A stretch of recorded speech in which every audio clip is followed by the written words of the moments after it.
There has been a bit of commotion on the internet as of late over Richard Dawkins' claim to being a cultural Christian.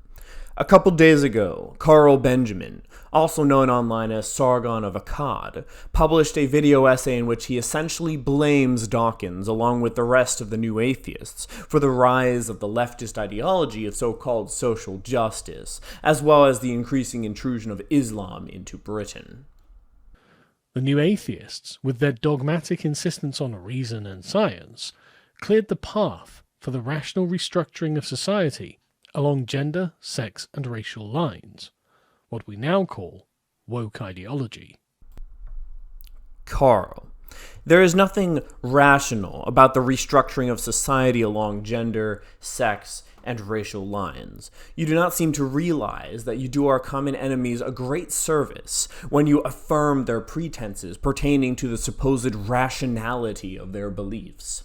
It is not rational to arbitrarily restructure society along the lines of characteristics such as gender, sex, and race. Rather, reason demands that we treat people in accordance with their virtues and their vices, or in other words, in accordance with their merits. All human merit is the product of rational minds that are capable of manifesting such merit within action. The extent to which we are rational is the extent to which we are capable of merit. As such, assuming that it is in the interest of rational minds to create societies that reward rationality, and assuming that it is rational to pursue your own interests, a society that is structured in accordance with reason is one that rewards merit. Race and gender, being merely the accidental circumstances of birth, have nothing to do with merit. It is not rational to desire the construction of a society that privileges accidental characteristics that are disconnected from merit. One might dispute this, claiming that it is always in the interest of someone who possesses a particular characteristic of identity to agitate for the privileging of that identity characteristic. This, of course, is based upon the short-sighted delusion that immediate, causeless rewards are somehow preferable to real, personal achievements. And ultimately, those who desire the unearned and undeserved require victims who shall pay for such. A society that is constructed along these lines is one that, by stealing the fruits of one's productivity, ultimately discourages achievement. And this is in no one's best interest.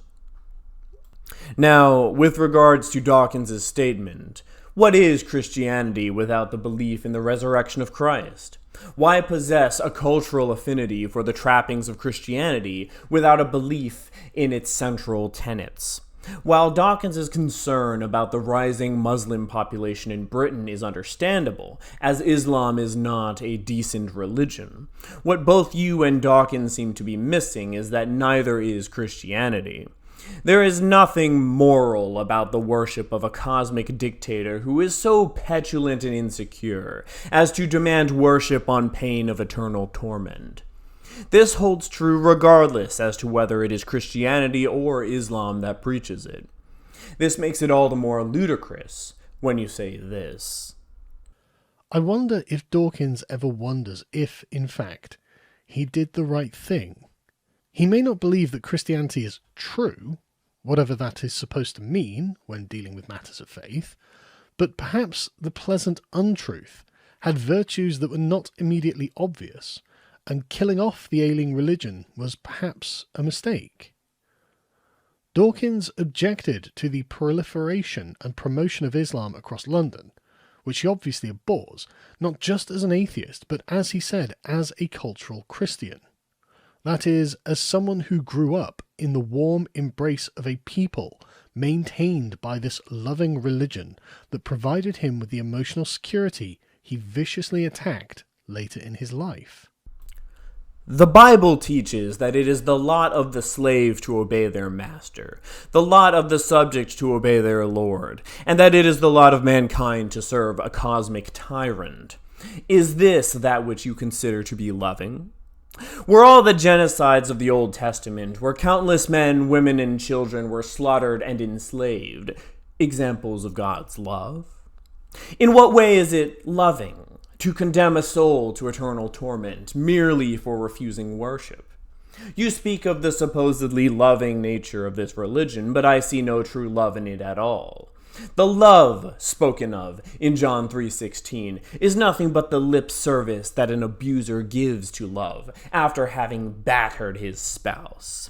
The so-called love of the church is nothing but the love that a battered woman clings to when she should instead turn and flee. When one understands this, one is equipped to realize that the failure of the new atheists was not rooted in their efforts to tear down Christianity, as that religion is rotten to its core. Rather, their failure can be found in the fact that they proposed no viable alternative. The fact of the matter is that the dichotomy is not either Christianity or Islam. There are alternatives. Rejecting religion entirely and embracing atheism is a viable option insofar as one embraces rational morality. The reason why you see secular societies such as the United Kingdom falling to foreign religious influence is precisely due to the fact that they did not embrace logical ethics. Rather, they embraced the irrationality of the DEI cult, and as such, they are now paying the price. Blaming atheism itself for this is nonsensical, as it is leftist political ideology, not a mere rejection of a belief in deities, that is the actual cause of the decline of Western nations and the cultural supplanting of its people. What Dawkins is asking for is to have the consequences of religion without the mechanism of it, to have the believers without the belief. Naturally, this contradiction cannot hold, and without sincere belief, there will be no believers. This fact seems to have become apparent in the years after the New Atheists, where the consequences of killing Christianity are bearing their poisoned fruit. Social breakdown, a failure of personal ethics, a lack of moral authority, the death of the desire to build things which are beautiful, and the creation of a vacuum which foreign religions will happily fill with their true believers. Sargon, I do feel for you, as you are witnessing the collapse of your civilization. We Americans, however, are not yet bound to your fate, the efforts of our current government and its backers notwithstanding. Your nation is already too far gone, and your graspings for Christianity as a lifeline will not save it. This is precisely because you do not, in fact, possess a cultural tradition that is worth preserving. The United Kingdom has never been a legitimate political entity. Ever since 1066, the English have been a conquered and subjugated people, and whatever democratic norms you have been permitted to have are nothing but concessions from the crown to you. The extent to which you are free is the extent to which the state has given you permission to be free. This remains true, even with the ascent of the primacy of Parliament. In the words of Thomas Paine, it is not because a part of the government is elective that makes it less a despotism, if the persons so elected possess afterwards, as a parliament, unlimited powers. The American Republic, on the other hand, was founded upon the notion that political sovereignty originates from the people, that the people are not born the property of the state, but rather that they, by virtue of their humanity, are entitled sovereignty and self-governance over their own lives. This is a cultural tradition worth fighting for.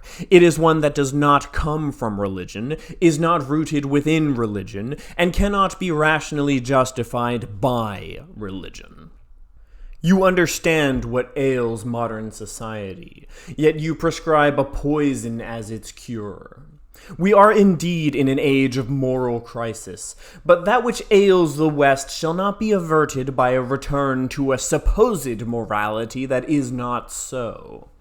Those who seek to tear down all that which have made the Western civilization great do not do so because they have lost morality. They do so because they have never known any. As such, our task does not consist of a return to morality. Rather, we must foster its discovery. No, I do not expect the consequences of belief without believers. Yes, the salvation of the West requires strong conviction, but the promised land is not to be found within the bloated, decaying corpse of Christ.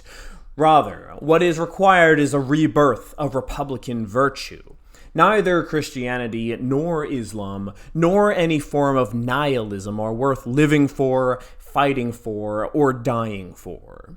The only truly holy war is the sacred cause of liberty.